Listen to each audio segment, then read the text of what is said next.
அரசியலை கற்றுக்குங்க, அரசியல்னா என்னன்னு புரிஞ்சுக்குங்க, அரசியலை படிங்க.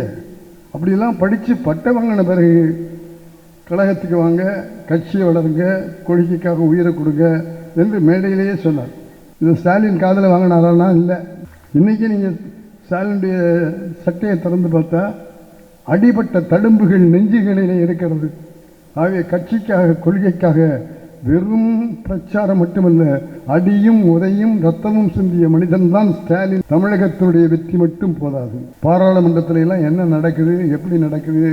நாம் ஜனநாயகத்தில் இருந்து பாதை தவறி சர்வாதிகாரத்தை நோக்கி போகிறோமா என்கிற பயம் இருக்கிறது. 24 ஆனாலும் சரி, 26 ஆனாலும் சரி, அந்த வெற்றிகளை தேடி கொடுத்தால்தான் தந்தை பெரியார், பேரறிஞர் அண்ணா, கலைஞர், ஸ்டாலின் இவங்களெல்லாம் உழைக்கிற உழைப்புக்கு கிடைத்த வெற்றியாக அது அமையும். கலைஞருடைய மகன் ஸ்டாலின் முதலமைச்சர் என்பதை விட கழகத்தினுடைய தொண்டன் ஸ்டாலின் முதலமைச்சர் என்பதை உங்களிடத்திலே நான் பதிவு செய்து கொள்ள ஆசைப்படுகிறேன். வாழ்க்கையில் எல்லாம் வாழ்க்கையில் நிறைவேறிடுமா? எல்லாம் நிறைவேறிடாது. நான் கிட்டத்தட்ட 71 படங்களை இயக்கியிருக்கிறேன். அதில் அண்ணன் சிவாஜி அவர்களை வைத்து 3 படங்களை இயக்கியிருக்கிறேன்.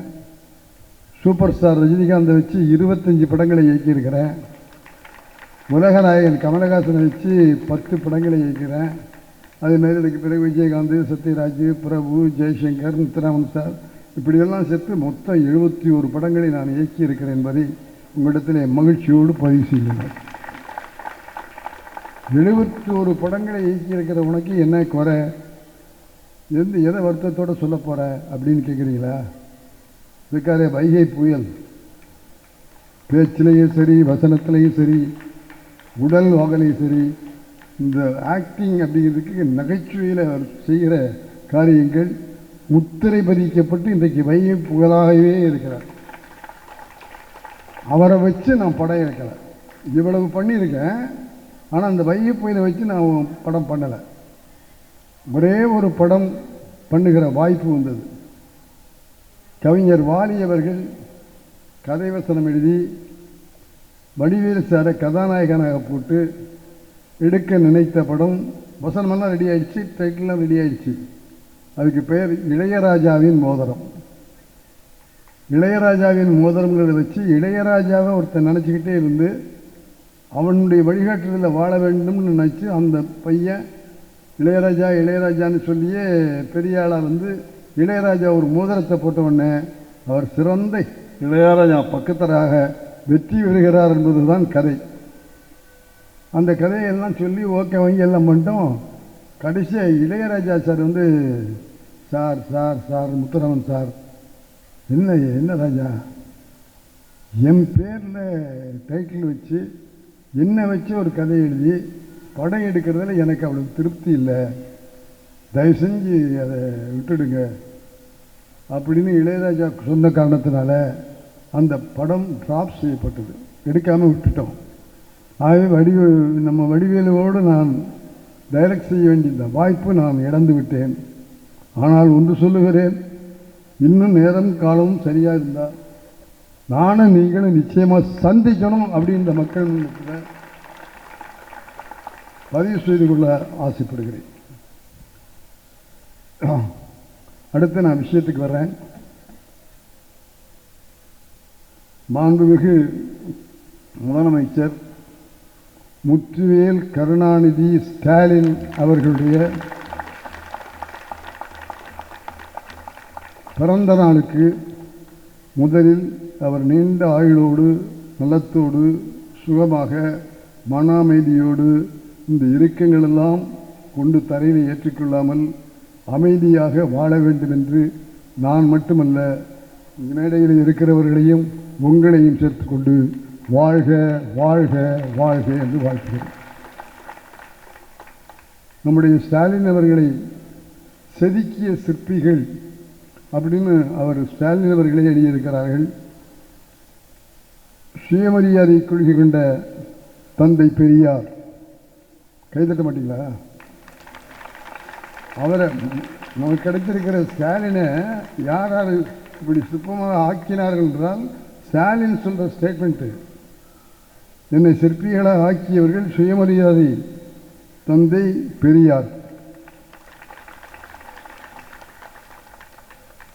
தினமான எழுச்சியை உண்டாக்கிய பேரறிஞர் அண்ணா.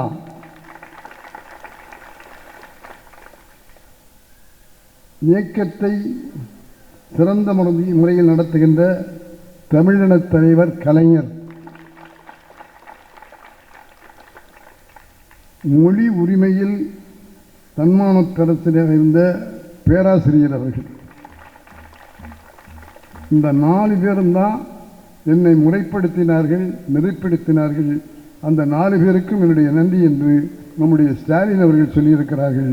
அவர்கள் ஸ்டாலின் அவர்கள் சொன்னதை நான் ஆமோதிக்கிறேன். அந்த 4 பேரையும் இருகரம் கூப்பி நாம் வணங்குவோம். அவர்கள்தான் நமக்கெல்லாம் வழிகாட்டு. முத்துவேல் கருணாநிதி ஸ்டாலின் என்கிற நான் என்று குறிப்பிட்டார். முதலமைச்சராக பதவியேற்கிற போது கைதட்டல் இடிமுழக்கம் போல கேட்டார்.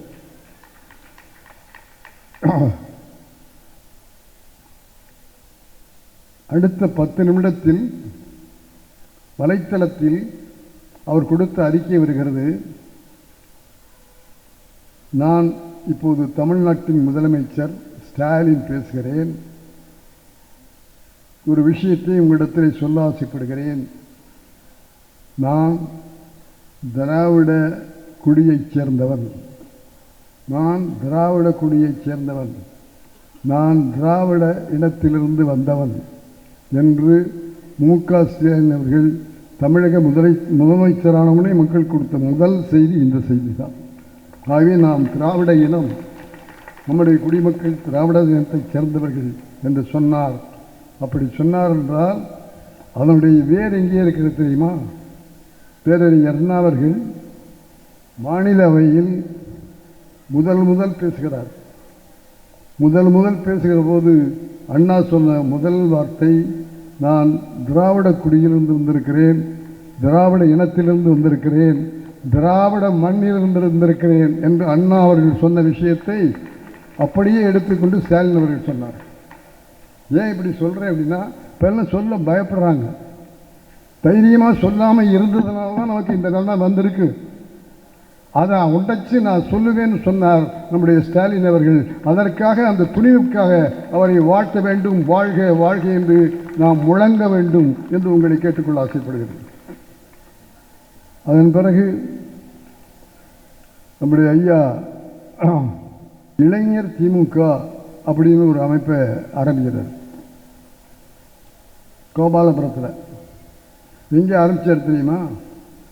அந்த பகுதியில் ஒரு மொழி திருத்தகம் முடிவெற்ற இடம். அந்த முடிவெற்ற இடத்துல தான் ஈவினிங்கில் போய் உட்காந்து ஸ்டாலினும் அந்த நண்பர்களும் பேசி அந்த இயக்கத்தை ஆரம்பித்தாங்க. இதை ஏன் சொல்கிறேன்னா, நம்முடைய பேப்பர்களை, அது விடுதலை ஆனாலும் சரி, திராவிட நாடானாலும் சரி, குடியரசு ஆனாலும், இதெல்லாம் வாங்கி போட்டு இடத்த வைக்கிறதுல அது அப்போல்லாம் முடி திருத்தகத்தில் தான் வைப்பாங்க. அந்த பேப்பர்களை பார்த்து அங்கேயே அரசியல் பேசுவாங்க. அப்படி நமக்கு துணையாக இருந்து நம்முடைய கொள்கைகளை பரப்பிய பிரமுகர்களில் முக்கியமான பிரமுகர்கள் முடி திருத்தவர்கள் என்பதை நன்றியோடு உங்களிடத்தில் சொல்லிக்கொள்ள ஆசைப்படுகிறேன். அப்படிப்பட்ட இடத்துல 60 ரூபாய்க்கு வாடகை கொடுத்துட்டு அங்கேயே இளைய திமுக வேண்டிய பணிகளை எல்லாம் செஞ்சு நம்முடைய ஸ்டாலின் அவர்கள் அரசியலை துவக்கினார்கள். அப்படி வந்து கொண்டு இருக்க போது விருகம்பாக்கத்தில் திராவிட முன்னேற்ற கழகத்தினுடைய மகாநாடு நடந்தது. அந்த மகாநாட்டில் தேர்தலில் நிற்பது அப்படிங்கிற முடிவுக்கு வந்தாங்க. அப்போ அண்ணா கேட்டாங்க, எல்லாரும் தேர்தலில் நிற்கணும்னு சொல்கிறீங்க, ஆனால் தேர்தல் செலவு பண்ணுறதுக்கு பணம் வேணுமே, நம்மகிட்ட பணம் இல்லையே, டீ குடிக்கிறது கூட நம்மக்கிட்ட சரியாக காசு இல்லையே அப்படின்னு அண்ணா கேட்டபோது, எவ்வளவு செலவாகணும் அண்ணா கேட்க, அவர் கிட்டத்தட்ட 10 லட்சம் ரூபாயாவது குறைஞ்சது வேணும் அப்படின்னு அண்ணா அவர்கள் சொன்னாங்க. உடனே கலைஞர் சொன்னார், அண்ணா அந்த பொறுப்பை எங்கிட்ட கொடுங்க, நான் பார்த்துக்கிறேன்னு கலைஞர் அண்ணாவிடத்தில் சொன்னார். 10 லட்சம் ரூபா அப்போ வேணும்னு கேட்டிருந்தாங்க. அதன் பிறகு கலைஞர் அவர்கள் எந்த கூட்டத்துக்கு போனாலும் அந்த கூட்டத்தில் தேர்தலுக்காக நிதி வேணும்னு பணம் வாங்குவார், கொடி ஏற்றணும் பணம் வாங்குவார், பேர் வைக்கணும் பணம் வாங்குவார், திருமண விழா நடத்தணும் பணம் வாங்குவார்.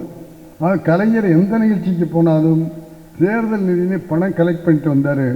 கலெக்ட் பண்ணிட்டு வந்து அந்த மகாநாட்டின் போது அண்ணாவிடத்தில், அண்ணா நீங்கள் 10 லட்சம் கேட்டீங்க, 11 லட்சம் கொடுக்குறேன்னு 11 லட்சத்தை கலைஞர் அவர்கள் கொடுத்தார். அதை நன்றி அண்ணா எப்படி என் நன்றி சொன்னார் தெரியுமா? அந்த வேட்பாளர்களுடைய பேரெல்லாம் ஒவ்வொரு தொகுதிக்கு யாருன்னு சொல்லிக்கிட்டே வந்தார். சைதாப்பேட்டை தொகுதி பேர் சொல்லலை, மிஸ்டர் 11 லட்சம். கைதட்டு பத்தாது, 11 லட்சம் கொடுத்த கலைஞருக்கு தட்டுற கைதட்டா இது?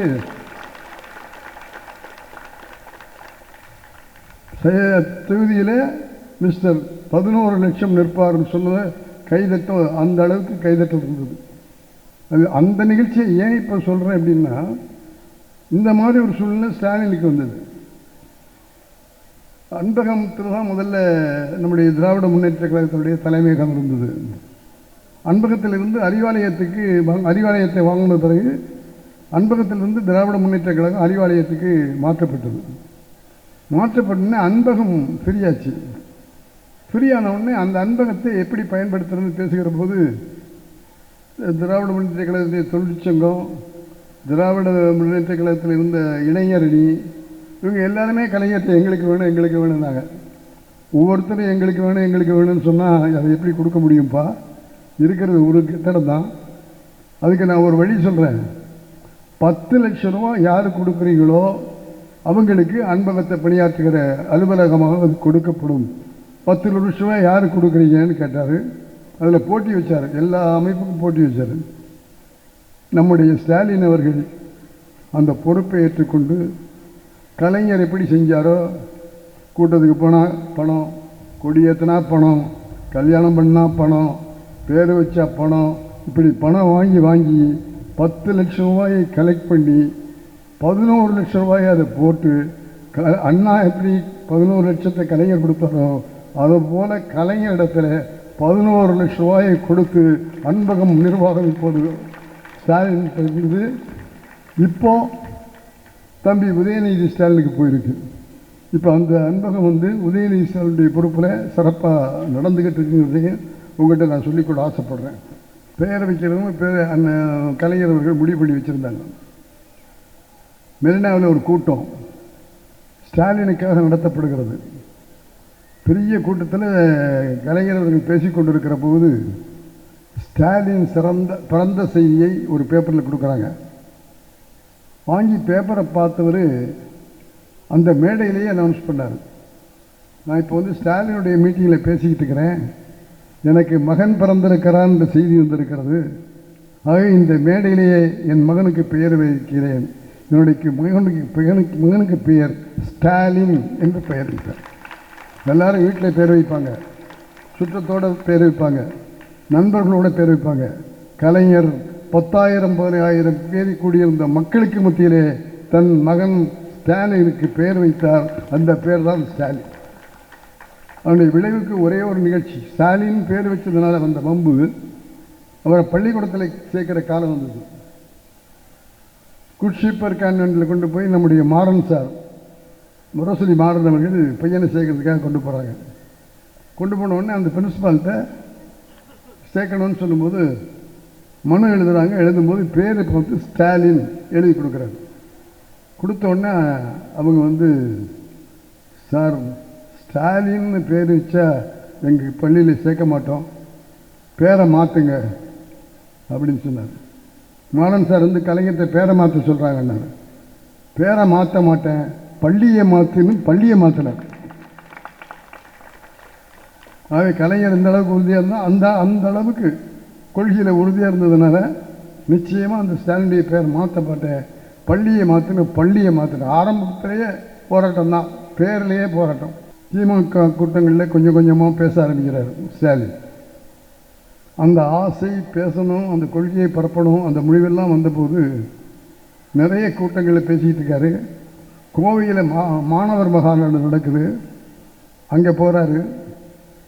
அங்கே போய் அப்போ சாதாரண ஸ்டாலின், அவருக்கு பேசுகிறதுக்கு பேர் போடல. அங்கே இருந்த தலைவரிடத்தில் சொல்லி நான் ஒரு 2 நிமிஷமாவது பேசணும் அப்படின்னு அந்த தலைவரை கேட்குறாரு. அவர் 2 நிமிஷம் தானே, சரி பரவாயில்ல பேசுங்கன்னு சொல்லிடுறாங்க. அவர் பேசினார், மாணவர்களே, நாம் மாநாடு கூடி கலைஞ்சி போகக்கூடாது. இந்த மாநாடு கூடி போனால் நமக்கு கொள்கையில் நாம் ஏதாவது செய்யணும். நான் ஒரு உறுதியை சொல்ல ஆசைப்படுறேன். இந்த கொள்கைக்காக என்னுடைய உயிர் தேவைப்பட்டால் அந்த உயிரையும் இந்த கொள்கைக்காக கொடுப்பேன் என்று மாநாட்டு மேடையிலே அவர் அறிவித்தார். இதை பார்த்த கலைஞர், பையன் படிப்பை கெடுத்துக்கிட்டுருவான் அப்படின்னு பயந்துட்டார். அந்த மேடையிலேயே சொன்னார், மாணவர்களாக இருக்கிற நீங்கள் எல்லாரும் சேர்ந்து இந்த மாதிரி கொள்கைக்காக போராடுறோம், உயிரை கொடுக்குறோம் அப்படின்லாம் சொல்கிறீங்க. தயவு செஞ்சு இந்த நிலையில் அரசியலுக்கு நீங்கள் வராதீங்க. அரசியலை கற்றுக்குங்க, அரசியல்னால் என்னன்னு புரிஞ்சுக்குங்க, அரசியலை படிங்க. அப்படிலாம் படித்து பட்டம் வாங்கின பிறகு கழகத்துக்கு வாங்க, கட்சியை வளருங்க, கொள்கைக்காக உயிரை கொடுங்க என்று மேடையிலேயே சொன்னார். அது சொன்னது எல்லா மாணவர்களுக்குமாக மட்டுமல்ல, ஸ்டாலினுக்காகவும் சொன்னார். இது ஸ்டாலின் காதில் வாங்கினாரானா? இல்லை. பழையபடியும் அதே எண்ணம், அதே உழைப்பு, அதே போராட்டம், அப்படி தான் வாழ்க்கை இருந்தது. அப்புறம் எப்படியோ கஷ்டப்பட்டு எல்லாம் பண்ணி சத்தம் போட்டு, எம்ஜிஆர் சத்தம் போட்டு, அப்பா சொல்கிறபடி கேளு அப்படிலாம் கேட்டு, அதன் பிறகு தான் அவர் பட்டம் படித்து அந்த பட்டத்தை அவர் வாங்கினார். அப்படிப்பட்ட நம்முடைய முரசொலிக்காக அவர் செஞ்ச பணிகள்லாம் கேட்டிங்கன்னா, முரசொலி தான் கலைஞருடைய மூத்த பிள்ளை. கலைஞரை போய் உன் பிள்ளை யாருன்னு கேட்டால் மூத்த பிள்ளை முரசொலின்னு சொல்லுவார். அந்த முரசொலிக்கு ஆசிரியர் கலைஞர், துணை ஆசிரியர் முரசொலி மாறன். அமிர்தம் அப்படி அக்கா பையன் எங்களுடைய ஒளிப்பதிவாளர், அவர் தான் புகைப்பட கலைஞர். அதே போல் செல்வம் பல கட்டுரைகளை எழுதுவார். ஆகவே முரசொலியை வளர்த்த பெருமை கலைஞருடைய குடும்பத்தையே சாரும். அந்த முரசொலியில் போய் நம்முடைய ஸ்டாலின் அவர்கள் சேர்ந்து பார்சல் கட்டுறது, அனுப்புறது, தினப்பலன் ஒரு பகுதியை ஆரம்பித்து அந்த தினப்பலன் என்னென்ன இந்த நாட்டில் நடக்குங்கிறத அந்த விஷயங்களை எல்லாம் சொல்லி கட்டுரைகள் எழுதுவது, இப்படி முரசொலியோடு தன்னை இணைத்து கொண்டு கழகத்துடைய கொள்கைகளை முரசொலித்தார் ஸ்டாலின் என்பதை உங்களிடத்திலே பதிவு செய்து கொள்ள ஆசைப்படுறேன். அதே ஒரு குடும்பமே ஒன்றா சேர்ந்து பணியாற்றினாங்க அப்படின்னா அது முரசொலிக்கு கிடைச்ச பெரிய பேர். அதன் பிறகும் நம்முடைய ஸ்டாலின் அவர்கள் நாடகத்துறையில், திரைப்படத்துறையில், தொலைக்காட்சி துறையில், இப்படி எல்லாத்துலேயுமே பணியாற்றினார், தொண்டு செய்தார். அதன் மூலமாக கழகத்தினுடைய கொள்கைகளை பரப்பினார். அப்படிப்பட்ட அவர் சினிமாவையும் தயாரித்தார், தயாரிப்பாளர் சினிமாவில். ஆக மொத்தத்தில் ஸ்டாலின் அவர்கள் அரசியலுக்கு மட்டும் சொந்தக்காரர் இல்லை, திரைப்படத்துறையைச் சேர்ந்த எங்களுக்கும் அவர் சொந்தக்காரர் என்பதை மகிழ்ச்சியோடும் பெருமையோடும் நன்றியோடும் இங்கே நான் சொல்லிக்கொள்ள ஆசைப்படுகிறேன். அவர் மட்டுமில்லை, அவருடைய பிள்ளை தயாநிதி மாறன், அவர் இன்னைக்கு தயாரிப்பாளர், நடிகர், தயாரிப்பாளர்னு அந்த வரிசை, அந்த ரத்தம், கலைஞருடைய ரத்தம் அப்படியே தொடர்கிறது. ஆகவே திரைத்துறையினுடைய சார்பில் நாங்கள் எங்களுடைய உளமார்ந்த நன்றியை கலைஞருக்கும், ஸ்டாலின் அவர்களுக்கும், உதயநிதி மாறன்களுக்கும் எங்களுடைய மனமார்ந்த வாழ்த்துக்களையும் நன்றியும் திரைப்படத்துறையினுடைய சார்பிலே தெரிவித்துக் கொள்கிறோம். அதே போல் திரைப்படத்துறைக்கும் கலைஞர் செய்யாத உதவிகள் இல்லை, அவ்வளவு உதவி செஞ்சிருக்கார் கலைஞர். அதே போல் ஸ்டாலின் அவர்களும் தொடர்ந்து உதவிகள் செய்து கொண்டு வருகிறார்.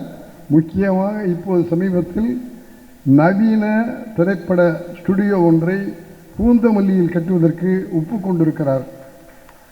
நல்ல கைத்தட்ட எங்களுக்கு கிடைச்சிருக்கிற பெருமை, அதை உங்களோட நான் பகிர்ந்து கொள்ளணும்னு ஆசைப்படுறேன்.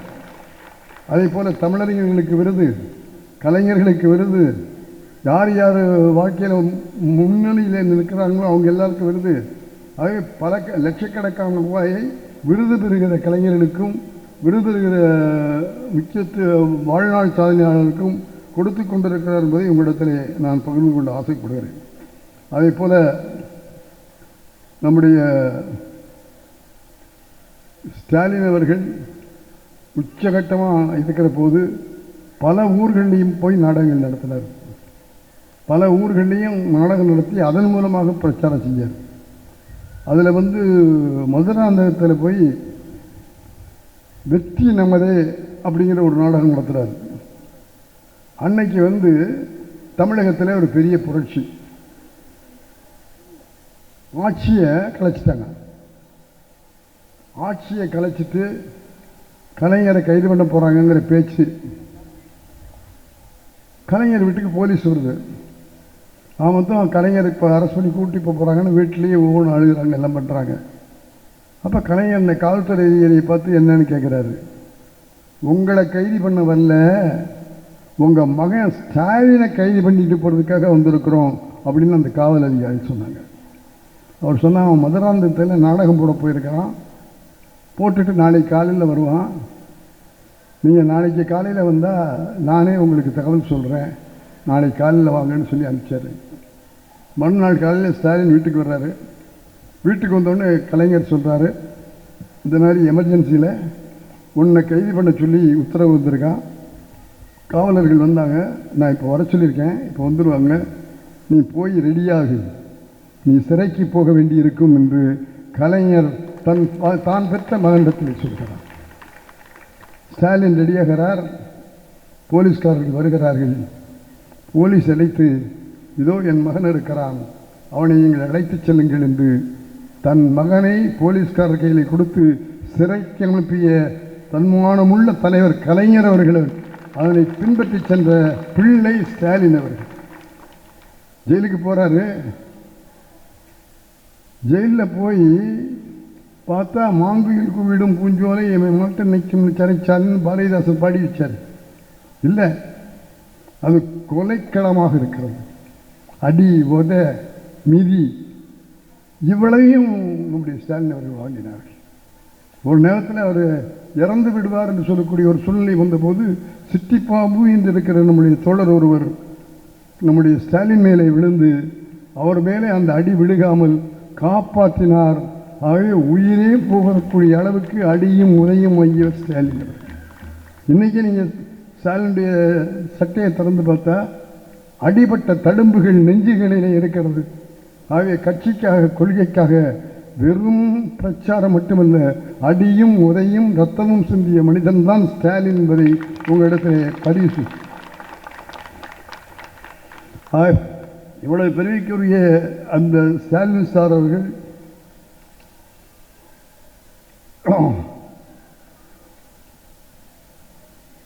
சிறையிலிருந்து வெளியே வர்றாரு. அந்த அடிபட்ட தழும்புகள் எல்லாம் தன் தந்தையிடத்திலே காட்டுகிறார். போர்க்களத்திலே போய் வெற்றி பெற்று வந்த வீரனைப் போல அந்த தழும்புகளை பார்த்து, தன் மகனுடைய தழும்புகளை பார்த்து கலைஞர் அவர்கள் பெருமையும் மகிழ்ச்சியும் அடைகிறார்கள். அதன் பிறகும் கலைஞர் இவன் அரசியலை தவிர வேற எங்கேயும் போக மாட்டாங்கிற முடிவுக்கு வந்த உடனே அரசியல் பயிற்சி கொடுக்க ஆரம்பிக்கிறார். ஒவ்வொரு பயிற்சியாக கொடுத்து திராவிட முன்னேற்ற கழகத்தினுடைய உறுப்பினராக, செயலாளராக, மாவட்ட செயலாளராக, வட்ட செயலாளராக படிப்படியாக ஒவ்வொரு பொறுப்பிலையும் உட்கார வச்சு ஸ்டாலினை தயார் செய்கிறார்.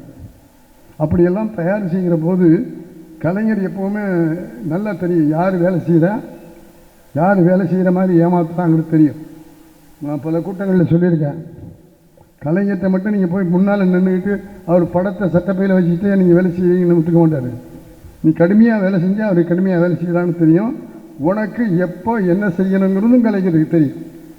ஆக அப்படி தன் மகன் கட்சியில் படிப்படியாக வளர்ந்து வருகிற போது முழு பயிற்சியும் கொடுத்து, அரசியல் அனுபவங்களை கொடுத்து, அரசியலை கற்றுக் கொடுத்து அவரை மேயராக இந்த அம்மா இருக்கிற பதவியில் கைதட்டி, இந்த அம்மா பதவி அன்னைக்கு ஸ்டாலினுக்கு கொடுக்கப்பட்டது. அதுக்கு பிறகு அமைச்சர் பதவி, அதுக்கு பிறகு துணை முதலமைச்சர் பதவி, இப்படியெல்லாம் வளர்த்து ஸ்டாலினை ஆளாக்கி இன்றைக்கு நம்முடைய முதலமைச்சர் ஸ்டாலின் என்று ஆக்கியிருக்கு. அன்னைக்கே கலைஞர் நினைச்சிருந்தா தன்னுடைய மகனை அந்த நாற்காலியில் உட்கார வச்சிருக்க முடியும், செய்யலை. தொண்டனாக படிப்படியாக வளரணும்னு சொல்லி படிப்படியாக வளர்த்து படிப்படியாக ஆளாக்கி அவனை தயார் செய்து அந்த தொண்டன் முதலமைச்சராக ஆனான் என்பதுதான் செய்தி. ஆகவே கலைஞர் தன்னுடைய மகன் அப்படி உட்கார வைக்கல, தன்னுடைய மகனை தயார் பண்ணி நாட்டுக்கு தேவையானவன் ஆவான் அப்படின்னு சொல்லி இதனால் இவன் முடிக்கும் என்றாய்ந்து அதனை அவன் கிண்டு விடல் என்று சொன்னான். இந்த காரியத்தை அவன் செய்வான்னு தெரிஞ்சுக்கிட்டு அவங்ககிட்ட கொடுக்கணும். அது மாதிரி ஸ்டாலின் இந்த காரியத்தை செய்வான் என்று உணர்ந்த பிறகுதான் அவரை மந்திரியாகவும் துணை முதலமைச்சராகவும் இன்றைக்கு முதலமைச்சராகவும் ஆக்கியிருக்கிறார்.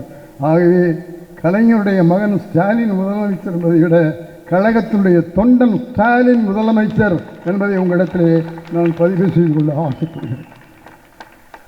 அடுத்து இங்கே பேசும்போது எல்லாரும் கலாநிதி சொன்னார், அடுத்த எலெக்ஷன் இருக்குது, அடுத்து 24 பாராளுமன்ற எலெக்ஷன், 26 சட்டசபை எலெக்ஷன். இதையெல்லாம் சொல்லுகிற போது நான் உங்களிடத்தில் ஒரு வேண்டுகோள் வைத்துக்கொள்ள ஆசைப்படுகிறேன். நம்முடைய ஸ்டாலின் அவர்களும் திராவிட இயக்கமும் இந்த தொண்டர்களும் அந்த அளவு உழைத்து கொண்டிருக்கிறார்கள். நமக்கு நிறைய எதிர்ப்பும் இருக்கிறது. இதையெல்லாம் தாண்டி வரணும் அப்படின்னா அந்த எதிர்ப்புகளையெல்லாம் தாண்டி நாம் வெற்றி பெறணும். 24 ஆனாலும் சரி, 26 ஆனாலும் சரி, அந்த வெற்றிகளை தேடி கொடுத்தால்தான் தந்தை பெரியார், பேரறிஞர் அண்ணா, கலைஞர், ஸ்டாலின் இவங்களெல்லாம் உழைக்கிற உழைப்புக்கு கிடைத்த வெற்றியாக அது அமைய வேண்டும் என்று உங்களிடத்தில் சொல்லிக்கொள்ள ஆசைப்படுகிறேன். இன்னொரு விஷயத்தையும் சொல்லிக்கொள்ள ஆசைப்படுகிறேன். 24, 26 நாம் வெற்றி பெறுவது தமிழக முதலமைச்சர் ஸ்டாலின் அவர்கள் நிச்சயமாக வெற்றி பெறுவதற்கான வழிவகையை நமக்கு அமைத்து கொடுப்பார்கள். தமிழகத்தினுடைய வெற்றி மட்டும் போதாது. தம்பி கலாநிதி இருக்கிற நேரத்தில் சொல்கிறேன், பாராளுமன்றத்தில் எல்லாம் என்ன நடக்குது, எப்படி நடக்குது, நாம் ஜனநாயகத்தில் இருந்து பாதை தவறி சர்வாதிகாரத்தை நோக்கி போகிறோமா என்கிற பயம் இருக்கிறது.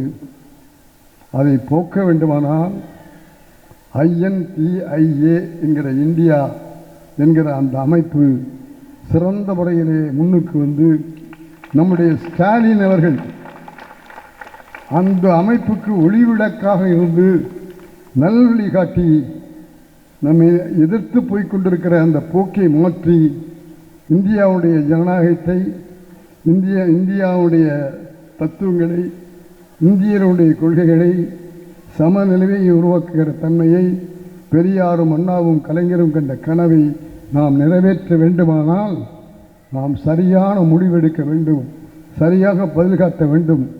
ஒவ்வொருவரும் தனக்குள்ள முழு பலத்தையும் உபயோகித்து வெற்றி பெற வேண்டும் என்ற செய்தியை உங்கள் மத்தியிலே ஸ்டாலின் பிறந்த நாள் அன்றைக்கு உங்கள் மத்தியிலே வைத்து அவ்வளவு பேரும் சிறந்து தொண்டாற்றினால் இந்த பெண்கள்லாம் வருவாங்களே, இவ்வளவு கூட்டம் பெண்கள் கூட்டம் வருமா? எப்படி வந்தது? எப்படி கொண்டாந்தோம்? திராவிட இயக்கத்துடைய முரசுகளும் பேச்சுக்களும் எழுத்துக்களும் தான் இவ்வளவு பெண்களை இங்கே கூட்டி வைத்திருக்கிறோம். முடியும் என்று முயற்சி செய்தால் முடியும், முடியுமா என்று முயற்சி செய்தால் முடியாது. ஆகவே உங்கள் எல்லாரையும் நான் வேண்டி கேட்டுக்கொள்ள ஆசைப்படுகிறேன். முடியும் முடியும் முடியும் என்ற நம்பிக்கையோடு செயல்படுவோம். 24, 26 நமக்குத்தான் என்பதை கூறி இந்த வாய்ப்புக்கு நன்றி கூறி நம்முடைய உழைப்பு நிச்சயமாக பயன்பெறும். இந்த ஒருமைப்பு இது மேலே கீழே அதெல்லாம் விட்டுடுங்க. நம்ம நினைக்கிறதான் நடக்கும். ஆகவே இந்த ஒருமைப்பாட்டை உருவாக்கி இந்தியாவுடைய ஜனநாயகத்தை காப்போம் என்று சொல்லி விடைபெறுகிறேன். வாய்ப்புக்கு நன்றி, வணக்கம்.